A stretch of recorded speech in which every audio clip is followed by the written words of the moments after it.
Movie की starting में हमें एक बूढ़े आदमी को दिखाया जाता है जो कि एक साइट खोलकर उस पर रशियन ब्राइड को ढूंढ रहा होता है। इस आदमी का नाम कार्ला था जो कि एक रिटायर्ड डॉक्टर होता है और वो अपने लिए उस वेबसाइट पर वाइफ को सर्च कर रहा होता है ताकि उसका बुढ़ापे में कोई साथ दे सके। तभी उसे एक ब्राइड पसंद आ जाती है जिसका नाम नीना और उसकी एक बेटी दासा भी होती है। इधर रशिया में नीना का पति एक ड्रग एडिक्ट होता है जो कि नीना और उसकी बेटी का बिल्कुल भी ख्याल नहीं रखता, जिस कारण से नीना एक दूसरी शादी करने का फैसला करती है। वो दासा को अपने साथ अमेरिका ले जाने वाली होती है, लेकिन तभी उसकी माँ और उसकी बहन उसे रोकने लगते हैं। लेकिन उसकी माँ और उसकी बहन के काफी समझाने के बावजूद भी वो दासा को लेकर अमेरिका चली जाती है। तभी एयरपोर्ट पर कार्ला उसे दिखाई देता है जो कि उसका स्वागत करता है और उसे अपने साथ ले जाने लगता है।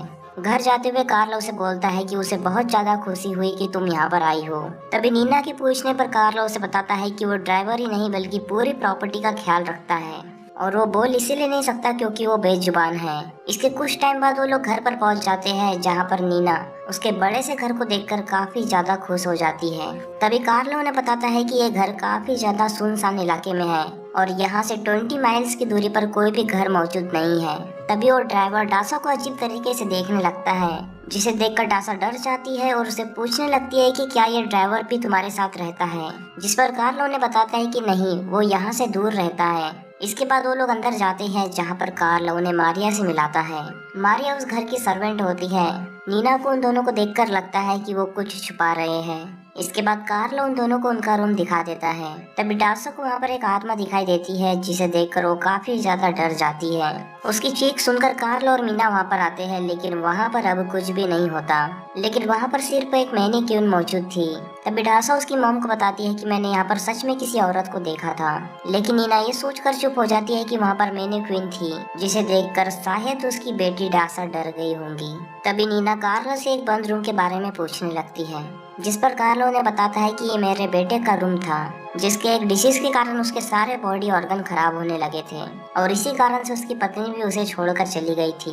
कार्ला के घर में एक पावर आउटेज भी होता है। साथ ही कार्ला ने उन दोनों को एक रूम में जाने के लिए मना किया हुआ था। इसके बाद कार्ला मीना को एक फॉर्म भी देता है ताकि मीना और दासा उसकी बहन और माँ से बात कर सके। इसके बाद वो दोनों कुछ टाइम बाद शादी कर लेते हैं, जहाँ पर कार्ला के बहुत सारे रिलेटिव आए होते हैं और नीना की तरफ से सिर्फ उरी आया होता है जो कि अमेरिका में ही रहता था। अब डिनर करते वक्त यूरी कार्ला से उसके क्लिनिक के बारे में पूछने लगते हैं, जहाँ पर एक लड़की की मौत हो गई थी, लेकिन कार्ला उसकी बातों का कोई भी जवाब नहीं देता।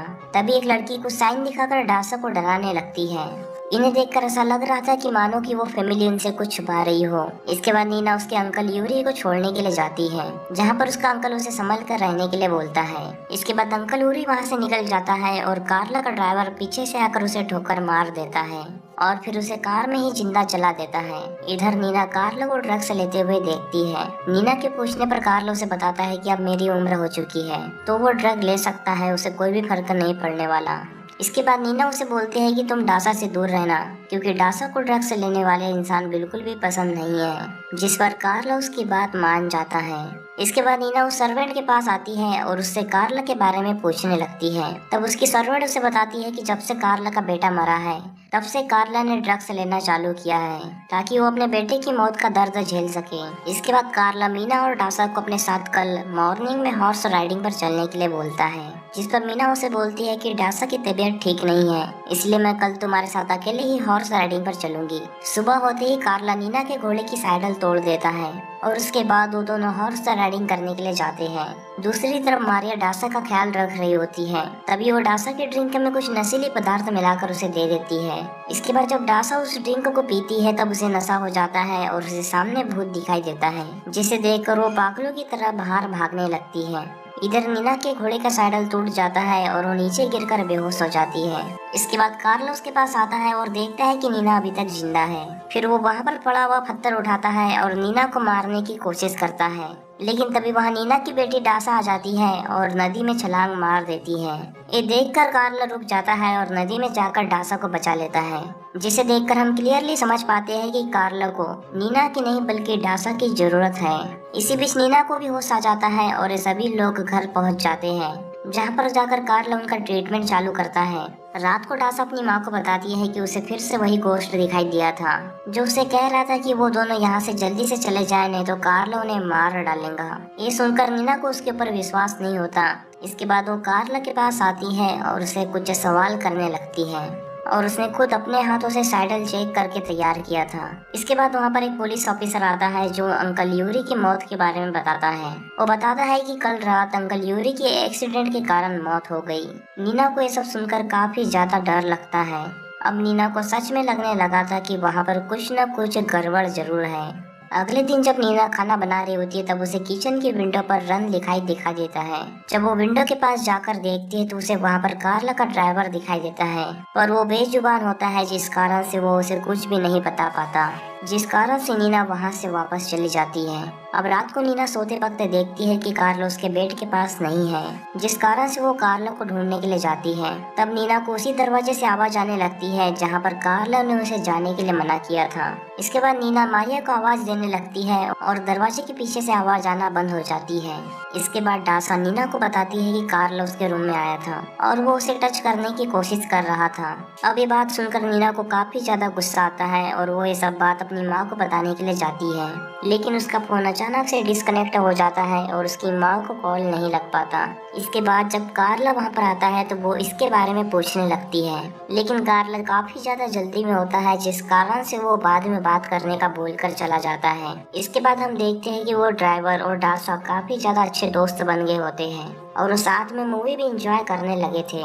फिर जब कार्ला वापस आता है तो नीना उसके लिए एक डिश तैयार करती है और तभी नीना उससे पूछने लगती है कि कल वो रात डासा के रूम में क्यों गया था और उसे क्यों टच कर रहा था, जिस पर वो उसे बताता है कि वो चेक कर रहा था कि डासा का फीवर उतरा है या नहीं। इसके बाद नीना उसे और भी सवाल करने लगती है और उसे फाइनली बोलती है कि वो कल डासा को लेकर यहाँ से चली जाएंगी। ये सुनकर कार्ला को काफी ज्यादा गुस्सा आता है और वो डासा के ऊपर अटैक करने लगता है। अटैक करने के कारण नीना वहीं पर बेहोश हो जाती है और जब नीना को होश आता है तो वो अपने आप को बंद कमरे में बिना कपड़ों के पाती है, जिस कारण से वो उस बेसमेंट में छानबीन करने लगती है। तभी उसे वहाँ पर एक पुराना एल्बम दिखाई देता है जिसमें कार्ला की पुरानी बीवी की फोटो थी, जिसे देखकर नीना को पता चलता है कि कार्ला पहले भी कई लड़कियों से शादी कर चुका है और वो सिर्फ उन्हीं लड़कियों से शादी करता है जिसके पहले से बच्चे होते हैं। तभी उसे वहाँ पर एक ब्राइड के कपड़े भी दिखाई देते हैं जो कि उसी लड़की के थे। वो उन कपड़ों को निकालकर खुद पहन लेती है और वहाँ से जाने की कोशिश करती है।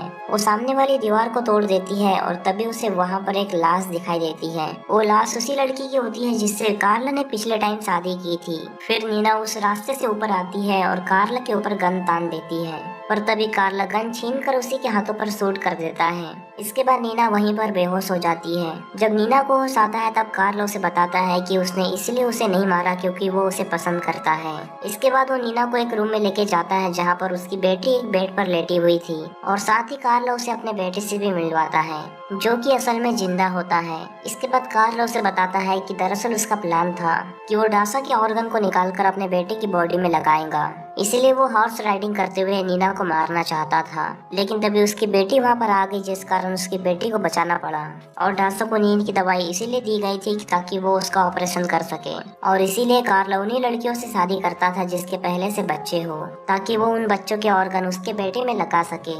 अगले सीन में हम देखते हैं कि मारिया नीना को एक अगले कमरे में ले जाती है, पर तभी वहाँ पर वही ड्राइवर आ जाता है और नीना को बचा लेता है। तब नीना उसे डासा को बचाने के लिए बोलती है। इसके बाद वो ड्राइवर जल्दी से डासा को उठाकर वहाँ से दूर ले जाने लगता है, लेकिन तभी कार्ला उसका पीछा करता है और उसे शूट करके वहीं पर मार डालता है। इसके बाद हम देखते हैं कि कई सारे डॉक्टर वहाँ पर ऑपरेशन करने के लिए आ जाते हैं और कुछ टाइम बाद सर्जरी करना स्टार्ट कर देते हैं। तब नीना को कुछ भी समझ नहीं आ रहा होता कि अब वो क्या करे। नीना उस ड्रग बॉक्स तक पहुंचने की कोशिश करती है लेकिन नीना उस तक नहीं पहुंच पाती। लेकिन तभी वहां पर एक आत्मा आती है और उस ड्रग बॉक्स को उसके सामने गिरा देती है। उस ड्रग्स को लेने के बाद वो काफी ज्यादा पावरफुल बन जाती है और एक एक करके डॉक्टर को बहुत बेरहमी से मारने लगती है और सभी को मारने के बाद वो अपनी बेटी डासा को फाइनली बचा लेती है। और इन सब काम में एक आत्मा उसकी मदद कर रही थी और वो आत्मा कार्ला की पिछली पत्नी की थी। लास्ट सीन में हम वहाँ पर पुलिस को आता हुआ देखते हैं और इसी के साथ मूवी यहीं पर खत्म हो जाती है।